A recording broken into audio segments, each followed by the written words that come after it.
హైడ్రా వచ్చినాక హైదరాబాద్ పట్నం ఎంత మంచిగా తయారైంది అనేది ఒక్క బతుకమ్మ కుంటను చూస్తే తెలిసిపోతుంది. చెరువులు బాగు చేసి, నాలాలు సాపు చేసి, ఇండ్లు కూలగొట్టి, రోడ్ల మీద వరదలు బారకుండా చేసి, ఎంత పెద్ద వానబడ్డా పట్నం చెక్కు చెదరకుండా మా చక్కదనం చేసిండ్రు. అవునా, అంత బాగా చేసిండ్రా అని అంటారా? మీరే చూడుర్రి, కండ్లు జిగేల్ జిగేల్ మని మెరుస్తాయి.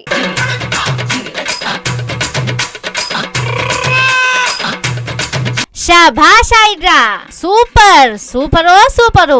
హైడ్రా ఎంత కష్టపడితే ఇంతటి మంచి రోజులు హైదరాబాద్ కు వస్తాయి. చెరువులు కబ్జాలు చేసిండ్రు, నాలాలు ఆక్రమించిండ్రు, అడ్డగోలుగా అడ్డదిడ్డంగా ఆగం చేసిండ్రని పేదోళ్ల ఇండ్లు గూలగొట్టి ఇగో గింతటి ఫలితాన్ని తీసుకొచ్చింది హైడ్రా. రోడ్ల మీదకి నీళ్లు వస్తున్నాయి, కొన్నిసార్లు కార్లు కొట్టుకపోయినాయి. దీనంతటికి కారణం చెరువులను శరపట్టుడే అని చేసిన ఫలితం ఇది. చిన్న వానకే రోడ్ల మీదకి వర్షం నీళ్లు చేరినాయి. హైడ్రా చేతులెత్తేసింది. అంతకు ముందు జిహెచ్ఎంసి సిబ్బంది, ట్రాఫిక్ పోలీసులు హైదరాబాద్ లో వాన పడ్డప్పుడు ఎసోంటి తక్లీఫ్ కాకుండా చూసుకునేది. కానీ ఇప్పుడు ఆ పని హైడ్రా చేతిలో పెట్టిండ్రు.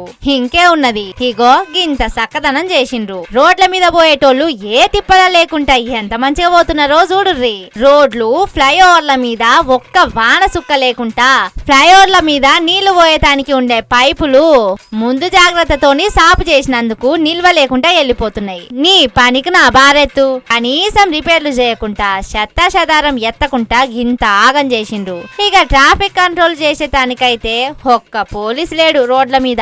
అధికారం అంతా హైడ్రా చేతిలో పెట్టే వరకు ఇల్లు ఈ రంగం, ఒళ్ళు బహిరంగం అన్నట్టు తయారైంది హైదరాబాద్ పట్నం.